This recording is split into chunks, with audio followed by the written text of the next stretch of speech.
बिस्मिल्लाहिर्रहमानिर्रहीम। अस्सलाम वालेकुम नाज़रीन, आप यूट्यूब चैनल देख रहे हैं। मैं इमरान खान हूँ। मशरिक़ वस्ता की जनूबी एशिया की सूरत-ए-हाल इंतहाई ख़राब है। पाकिस्तान और अफ़गानिस्तान के बीच में झड़पें चल रही हैं और ये सिलसिला अभी तक रुका नहीं है। ईरान के सुप्रीम लीडर आयतुल्लाह ख़ामनेई को असैसिनेट कर दिया गया है। डोनाल्ड ट्रंप ने और नेतन्याहू ने यह दावा किया था उनकी असैसिनेशन का कि उन्हें शहीद कर दिया गया है, लेकिन कोई तस्दीक या तरदीद ईरान से नहीं आ रही थी। लेकिन बिलाखिर अभी तस्दीक आ गई है और ईरान की न्यूज़ एजेंसी ने भी कह दिया, वहाँ के अब ऑफिशियल्स भी बता रहे हैं कि आयतुल्लाह ख़ामनेई जो है वो शहीद हो गए हैं अमेरिका और इसराइल के हमले में। लगभग 3 दहाइयों से ज़्यादा हो गया इनको हदफ बनाने की कोशिश की जा रही थी। ये टारगेट थे अपने मुल्क के दुश्मनों के और हमेशा ये हमलों से बचते चले आ रहे थे। लेकिन अब आयतुल्लाह ख़ामनेई नहीं रहे। उनकी जो आखिरी पोस्ट है वो बड़ी पावरफुल थी और उसमें उन्होंने बनाम नामे हैदर ये उस पर लिखा था और एक तलवार है गोल्डन कलर की और अल-जुल्फ़िकार है, वो हज़रत अली रज़ी अल्लाह तआला अन्हु से मंसूब तलवार, और उसके साथ मिसाइल्स हैं ईरान के जो बरस रहे हैं और बड़ी पावरफुल पिक्चर थी। और उसके साथ उन्होंने जो शेर लिखा उसका उर्दू में तर्जुमा ये है कि फ़िरौन से कह दो मूसा दरियाए नील पर आ रहे हैं और अली अपनी जुल्फ़िकार के साथ इसराइल आ रहे हैं।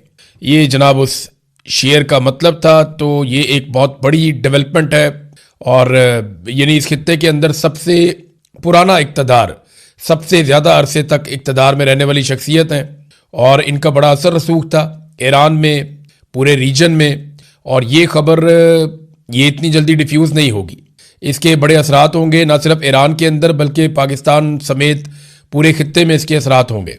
आप बहुत बड़े बड़े इज्तिमा देखेंगे, बहुत बड़े बड़े मुजाहरे देखेंगे, ना सिर्फ ईरान के अंदर, इराक़ के अंदर, बाकी ममालिक के अंदर, यमन के अंदर, आपको पाकिस्तान के अंदर बहुत बड़े बड़े मुजाहरे होते हुए दिखाई देंगे। दुनिया भर के मुल्कों में होगा।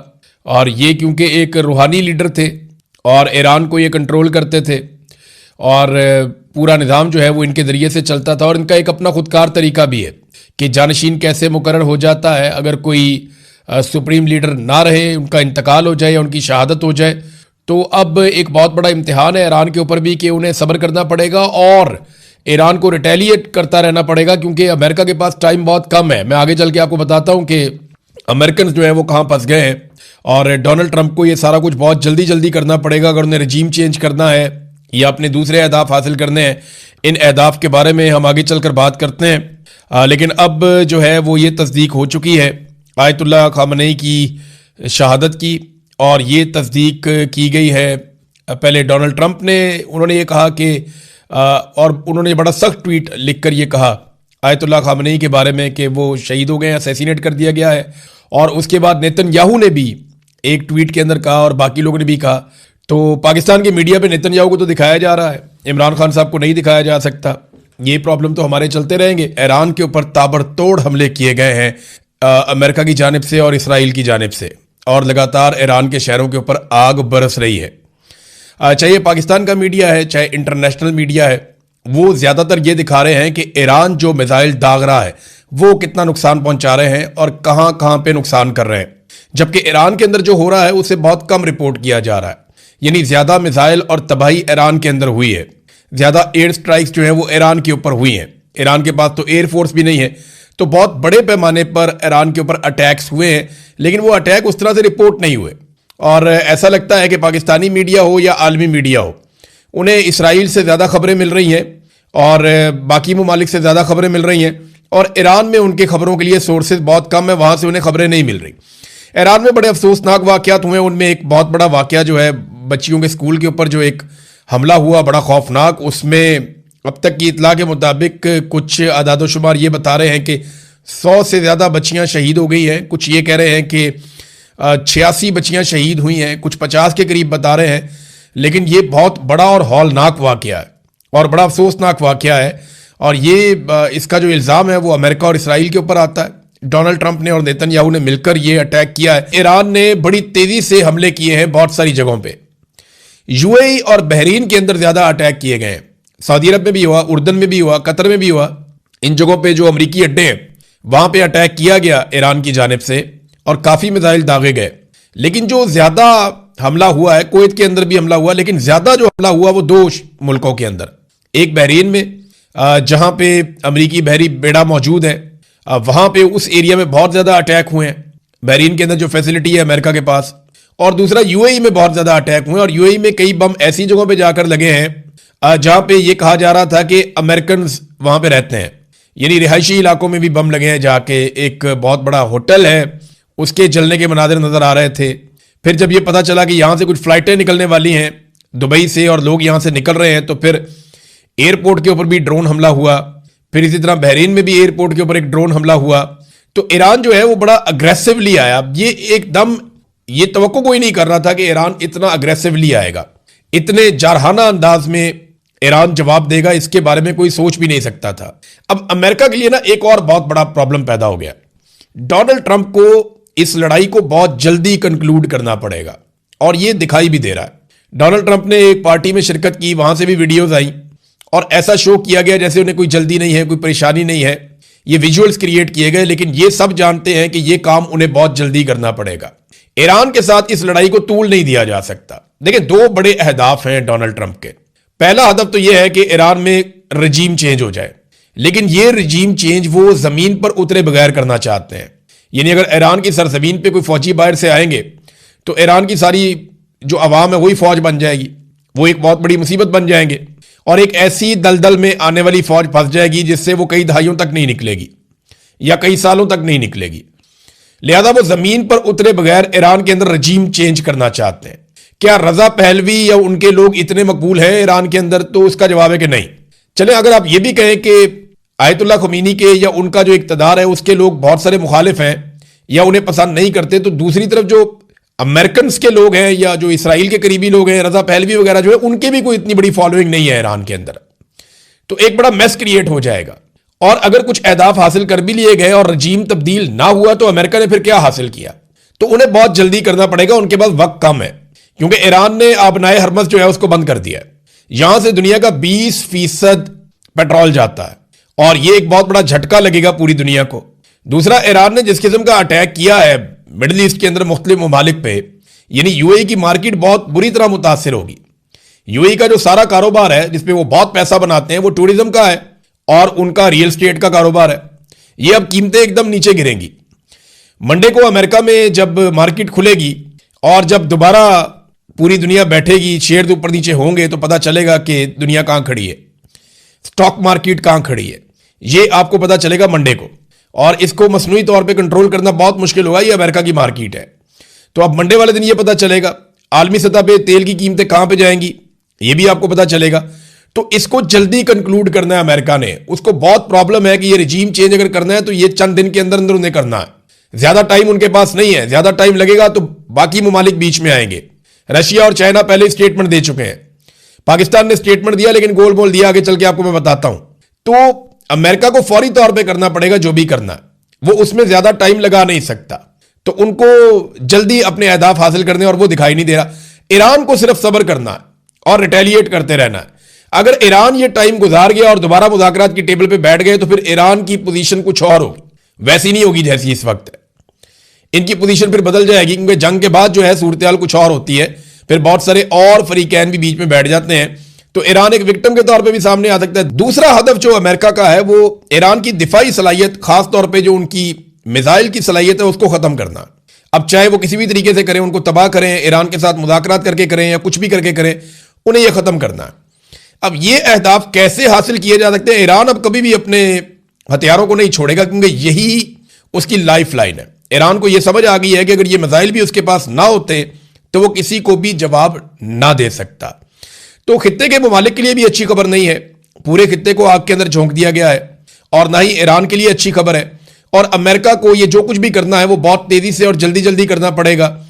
और जंग के अंदर आपको पता है सही खबरें आ नहीं रही होती, तो हम कोई भी बात जो आपको करेंगे, खासतौर पे बड़े वाकयात के हवाले से, बड़ी शख्सियात के हवाले से, उनकी तस्दीक जब तक सरकारी सतह पे नहीं होगी तब तक आप कुछ नहीं कह सकते। यानी अगर ईरान के अंदर कोई बहुत बड़ी शख्सियत शहीद हो गई है तो फिर ईरान उसकी कंफर्मेशन करेगा तो आपको पता चलेगा, और ईरान इतनी जल्दी करेगा नहीं। वो जब तक के मुतबादिल बंदोबस्त नहीं करेगा तब तक वो कोई कंफर्मेशन नहीं देगा, ऐसा दिखाई देता है। दूसरी बात यह है कि आयतुल्लाह खुमैनी के कुछ अजीज, उनके एक बेटे के बारे में इत्तला आई, उनकी बहू के बारे में इत्तला आई, उनके एक दामाद के बारे में इत्तला आई कि वो शहीद हो गए, और जब कंपाउंड के ऊपर अटैक किया गया इसराइल और अमेरिका की जानिब से। नादरीन, थोड़ा सा पाकिस्तान की जानिब आए तो पाकिस्तानी वज़ीर आज़म ने कुछ ट्वीट्स किए हैं। उन्होंने बताया जी उनकी बात हुई अमीर कतर से, सऊदी अरब के वली अहद मोहम्मद बिन सलमान साहब से, शेख मोहम्मद बिन जैद अल नहयान यूएई के जो सरबराह हैं, हुक्मरान हैं, उनसे भी बात हुई है।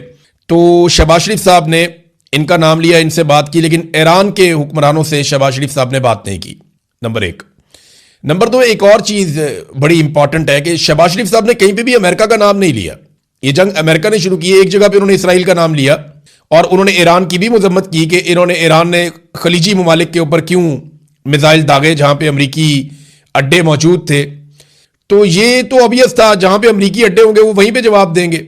यानी अगर दो घर आमने सामने हैं, मेरे घर के ऊपर कोई पत्थर फेंकता है सामने वाले घर से और वो उनके घर के अंदर आया हुआ बंदा, तो सामने वाले से मेरे जितने मर्जी अच्छे ताल्लुकात हों, मैं उसको दो बातें ही कह सकता हूं, या तो इसको बाहर निकालो, तो या मुझे इजाजत दो मैं इसको मारूं। यानी मेरे पास तो तीसरा ऑप्शन ही कोई नहीं है ना, या तो इसको बाहर निकाल लें तो या मैं इसको मारूंगा। तो वो ये वाली सूरत हाल बनी हुई, मैं सादा करके आपको समझा दिया। अब यहां पे पाकिस्तान के वज़ीर आज़म ने एक तो ईरानी क़यादत से बातचीत नहीं की, उनके बारे में कुछ नहीं लिखा, ना ही अमेरिका के बारे में उन्होंने कुछ लिखा, और अमरीकी सदर को शहबाज शरीफ साहब सेवियर कहते हैं जनूबी एशिया का। इसके ऊपर भी मैंने एक सर्वे करवाया। ये नाज़रीन ज़रा सर्वे आप देखें, आप सर्वे देखेंगे तो आपको पता चलेगा कि पाकिस्तानी कैसे सोचते हैं और शहबाज शरीफ कैसे सोचते हैं। शहबाज शरीफ साहब ने जो कहा था, पहले मैं आपके सामने रख देता हूं कि शहबाज शरीफ साहब ने जो कहा उसके ऊपर हमने एक सवाल करवाया अवामी सर्वे। डोनाल्ड ट्रंप जनूबी एशिया का मुहाफिज है, ये शहबाज शरीफ साहब ने कहा। क्या आप वज़ीर आज़म पाकिस्तान शहबाज शरीफ के इस दावे को दुरुस्त समझते हैं? हां के लिए या यस के लिए 1 लिखें और नहीं के लिए या नो के लिए 2 लिखें।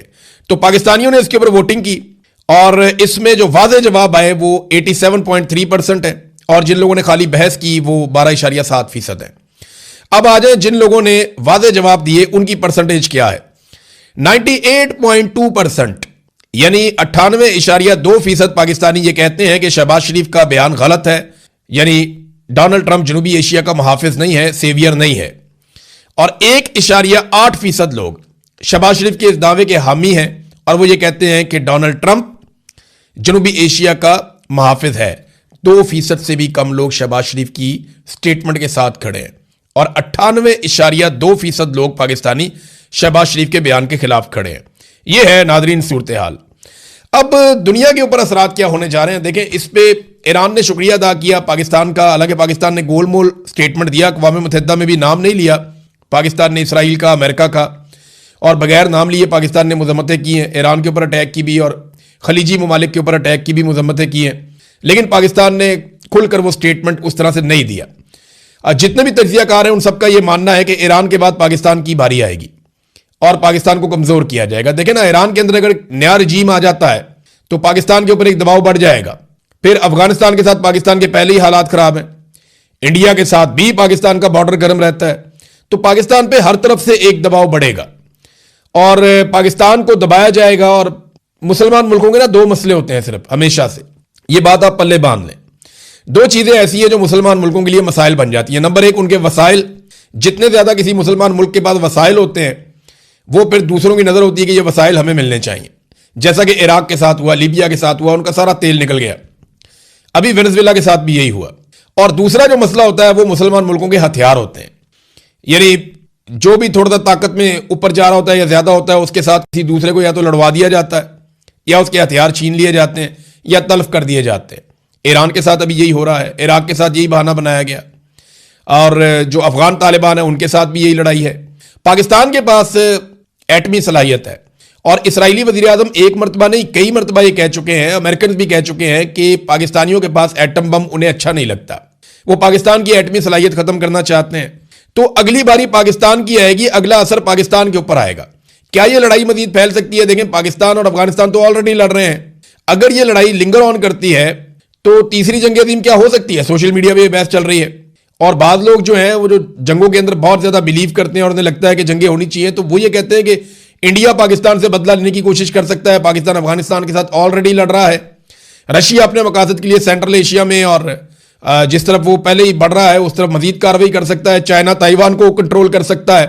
तो इस किस्म की चीजें और खित्ते में और जो तनाज़ात हैं ये अगर बढ़ जाते हैं, सऊदी अरब और यूएई के बीच में भी एक तनाज़ा पैदा हुआ है, अगर ये तनाज़ात कल को ज्यादा बढ़ जाते हैं तो दुनिया तीसरी जंग अजीम की तरफ भी जा सकती है। और उसका आगाज देखिए, किसी भी जंग का आगाज एक छोटे से वाकये से होता है। अल्लाह ना करे ऐसा हो, क्योंकि इंसानियत का बहुत बड़ा कत्लेआम हो जाता है ऐसी सूरत में। और जंग कभी भी इंसानों के लिए, इंसानियत के लिए बेहतर चीज नहीं होती, ये हमेशा नुकसान देती है। तो मैं ये बात कर रहा हूं कि इसके इम्कानात हमेशा रहते हैं, लिहाजा जितने बड़े ममालिक और लीडर होते हैं उनको उतनी ज्यादा रिस्पॉन्सिबिलिटी का सबूत देना होता है। नाजरीन, अमेरिका के जो न्यूयॉर्क के मेयर हैं ज़हरान ममदानी, इन्होंने ईरान पर फौजी हमले पर यह कहा कि यह गैर कानूनी और जारहाना अमल है, यह तबाहकुन शिद्दत इख्तियार कर सकता है। शहरों पर बमबारी, शहरियों की हलाकतें, यह नया जंगी महाज खोलना, अमरीकी अवाम ये नहीं चाहते। और एक और रजीम चेंज की बजाय महंगाई का खात्मा चाहते हैं अमरीकी अवाम, अमन चाहते हैं अमरीकी अवाम। ये ज़हरान ममदानी ये कह रहे हैं, न्यूयॉर्क के मेयर। और कोई भी अमेरिका में उन्हें गद्दार नहीं कह रहा, ना उनके ऊपर मुकदमात दर्ज हो रहे हैं। पाकिस्तान में जो है वो ये लिटमस टेस्ट किया जाता है बार बार, दसो जी तुसी किदे लो, आप जंग के साथ हैं या नहीं हैं, आप ये करते हैं या नहीं करते, आप ये चाहते हैं या नहीं चाहते। तो पाकिस्तान में ये किया जाता है। जो डोनाल्ड ट्रंप के मुकाबले में सदारती उम्मीदवार थी कमला हैरिस, उनका भी स्टेटमेंट आया। उन्होंने कहा कि डोनाल्ड ट्रंप अमेरिका को एक ऐसी जंग में धकेल रहा है जो अमेरिकी अवाम नहीं चाहते। मैं वादे कर दूं कि मैं ईरान में हुकूमत की तब्दीली के लिए की जाने वाली जंग की मुखालिफ हूं और हमारे फौजियों को ट्रंप की अपनी पसंद की जंग की खातिर खतरे में डाला जा रहा है। ये उसका स्टेटमेंट है। कुछ लोग इस जंग की हमायत कर रहे हैं, कुछ लोग इस जंग की जो है मुखालफत कर रहे हैं, लेकिन ये जंग अब पूरी दुनिया के अंदर डिस्कस हो रही है। डोनाल्ड ट्रंप को जो भी अहदाफ हासिल करने हैं उसे बहुत तेजी से काम करना होगा और ये दिखाई भी दे रहा है। और ईरान अगर चंद दिन और निकाल गया तो अमेरिका के लिए मुश्किलात बढ़ेंगी, क्योंकि ईरान को सिर्फ रेजिलियंस शो करनी है, उन्होंने अपना रजीम कायम रखना है और जवाबी कार्रवाई करते रहना है जितनी वो कर सकता है। बल्कि ईरान ने यह कहा है कि हमारे पास जवाबी कार्रवाई के लिए इतना मवाद मौजूद है कि हम दुनिया को सरप्राइज कर देंगे। उन्होंने कहा अब तक हमने जो मिसाइल चलाए हैं ये वो रवायती मिसाइल हैं जो हमारे पास बहुत पहले से मौजूद हैं। हम अपने जदीद मिसाइल चलाएंगे जिनकी तादाद हजारों में है, तो सबको लग पता जाएगा। ये इस किस्म के स्टेटमेंट्स वो दे रहे हैं। अब देखना है कि इन स्टेटमेंट्स के बाद क्या होता है। रशिया चाइना का रोल बहुत इंपॉर्टेंट है और पाकिस्तान को अपना रोल इसलिए भी प्ले करना पड़ेगा क्योंकि ये एक सेट पैटर्न है, बारी बारी सबकी बारी। पाकिस्तान के एटमी हथियार पूरी दुनिया में किसी को पसंद नहीं है और पाकिस्तान अगर अपनी हिफाजत करना चाहता है तो उसे ईरान को बचाना पड़ेगा, अपना असर रसूख इस्तेमाल करना पड़ेगा। और ईरान अगर बच जाएगा तो फिर पाकिस्तान की बारी जल्दी नहीं आएगी, याद रखिएगा, क्योंकि ये बारी बारी सबकी बारी वाला फॉर्मूला है और ये अब से नहीं, बड़े लंबे अरसे से चल रहा है।